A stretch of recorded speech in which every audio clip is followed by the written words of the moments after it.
They've touched our hearts, they've made us smile, and became dear friends who we will always remain hopelessly devoted to. Fame made John Travolta a legend, but tragedy followed him for a lifetime. Cancer didn't strike his world just once. It took the woman he loved first. It took his mother. And years later, it took his wife, Kelly Preston, after a private battle with breast cancer. As if that wasn't enough, Travolta also endured the most unbearable loss a parent can face: the sudden death of his 16-year-old son, Jet, after a seizure. Behind the iconic roles, the dancing, and the Hollywood smile is a man who has buried the people he loved most. Now, for the first time, John Travolta is no longer staying silent about what those losses did to him and how they changed everything. While the world watched him dance through Saturday Night Fever in Greece, Travolta was quietly learning how to live with grief behind closed doors. At just 23, on the brink of superstardom, he experienced a pain few that age could imagine. He watched the woman he loved take her final breath in his arms. Not long after, as he was still trying to steady himself, cancer struck again, this time claiming his mother.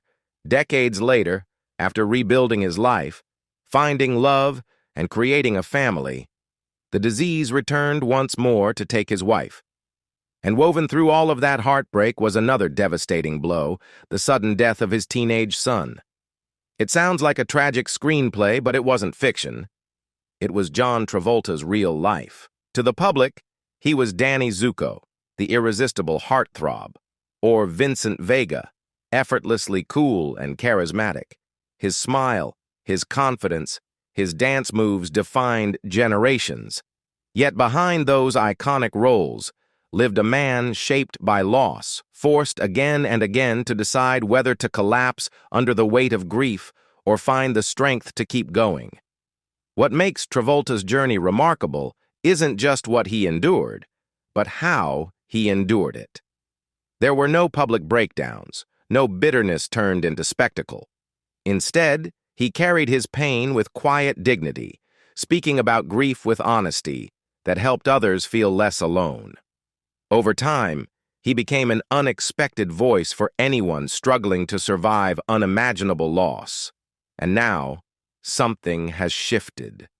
In his 70s, John Travolta is learning, slowly, to live again. He is finding joy in small moments, building memories with his children, and redefining what resilience truly looks like. After everything cancer and tragedy took from him, the question remains: what does the future hold for a man who has already survived more heartbreak than most ever will? Long before the losses, before the global fame, Travolta was a young actor from New Jersey cast in a TV movie called The Boy in the Plastic Bubble. He played a teenager with a compromised immune system, a role no one expected would mirror the pain that would soon enter his real life. That film introduced him to Diana Hyland, an accomplished actress cast as his on-screen mother. She was 41. He was 23. Despite the age difference and the unlikely roles they played, something undeniable sparked between them. Travolta later admitted that, until then, he didn't truly understand what love was. From the moment he met Diana, he felt a connection unlike anything he had known. They talked constantly on set, bonded intensely, and within weeks their friendship turned into a powerful romance.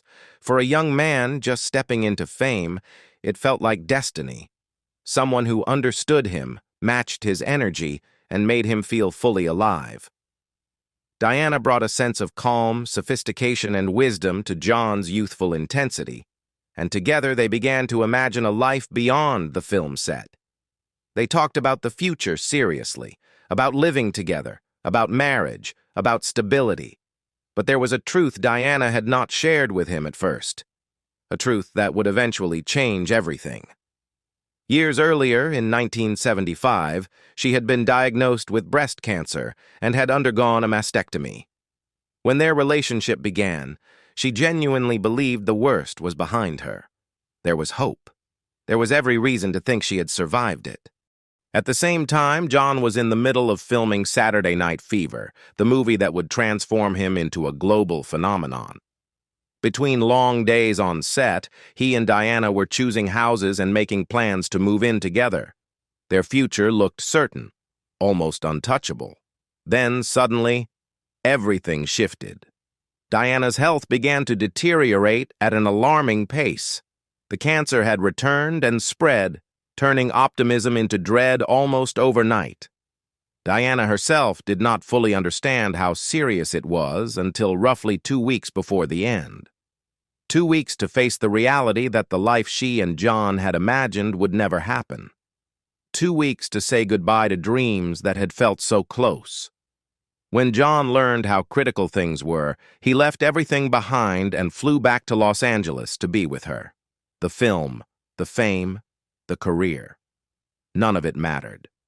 Being there was the only thing that did. On March 27, 1977, Diana Hyland died in his arms. John later recalled feeling her final breath leave her body.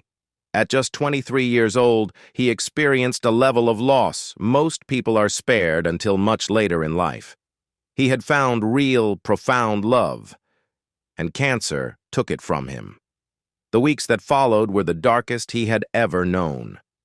Grief consumed him as he tried to understand how something so beautiful could end so brutally. What he didn't realize then, what no one could have prepared him for, was that this heartbreak was only the beginning. Cancer was not finished with his life, and fate, it seemed, still had more pain waiting ahead.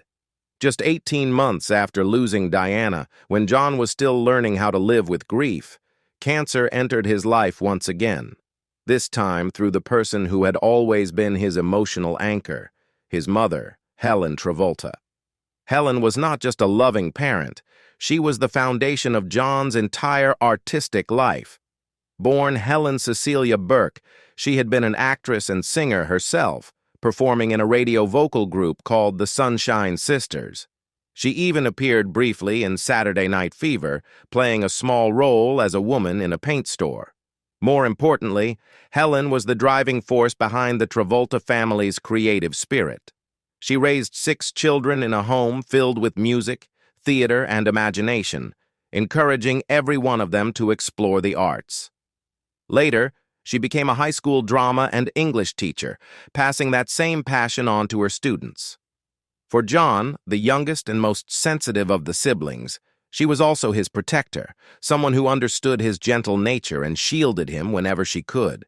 When Helen was diagnosed with breast cancer, she made a choice that spoke volumes about her love as a mother. She didn't tell John right away. She had watched him fall apart after Diana's death, and was determined to spare him more pain for as long as possible. Even facing her own mortality, her instinct was to protect her son. Eventually, the truth had to come out. And when it did, John's world broke apart once again. This time, the roles reversed. He became the caregiver. He visited Helen almost every day, sitting beside her, trying to lift her spirits however he could. In moments that were both tender and heartbreaking, John would perform for her, singing, doing small musical routines, anything to bring light into her fading days. It was a reflection of the bond they shared, built on love, art, and performance. But no amount of love or music could stop the inevitable. Helen Travolta passed away on December 3, 1978, at the age of 66. Cancer had taken another woman John loved deeply.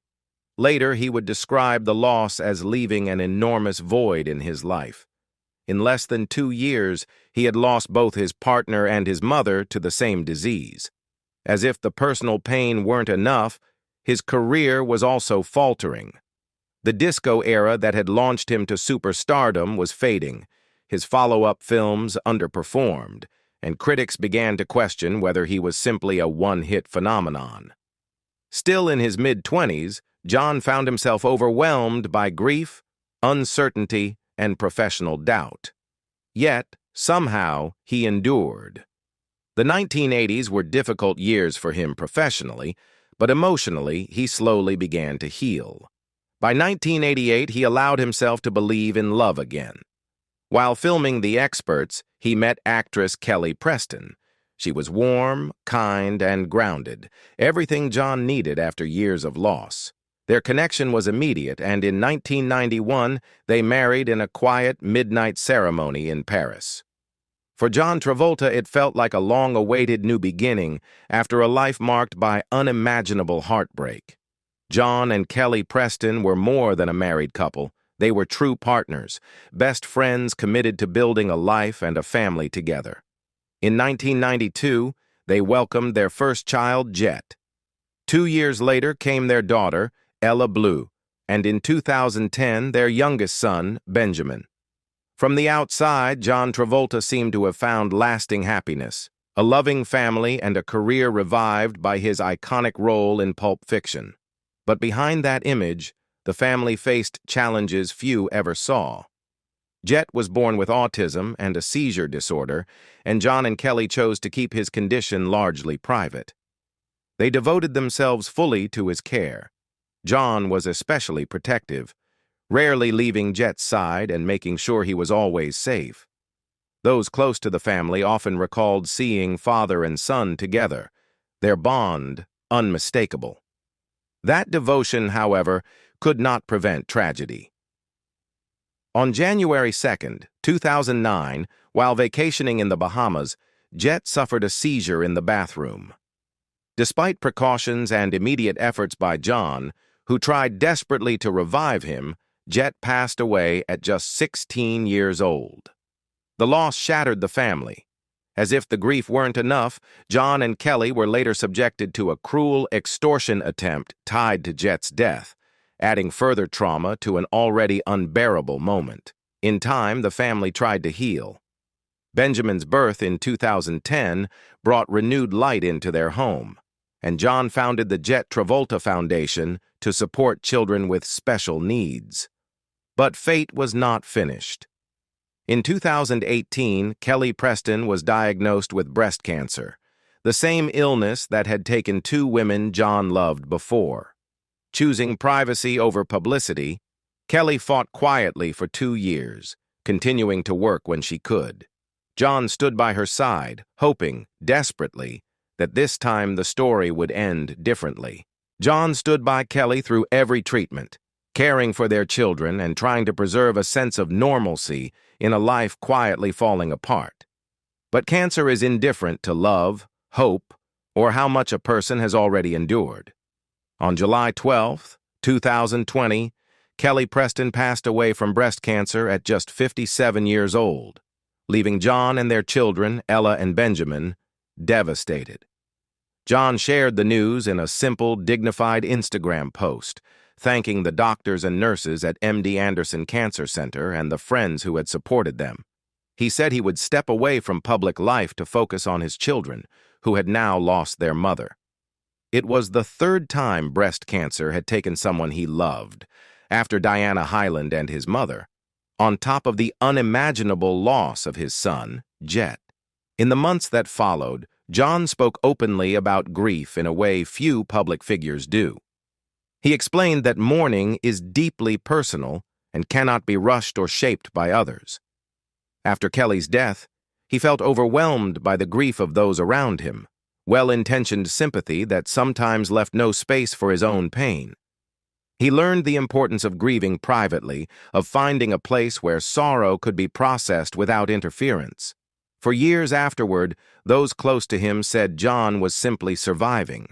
He devoted himself to Ella and Benjamin, supporting their lives and futures, but the joy and spark that once defined him seemed muted. In caring so completely for his children, he quietly neglected himself, still standing, still moving forward, but carrying decades of loss that had yet to fully release its grip. Then, quietly, something changed.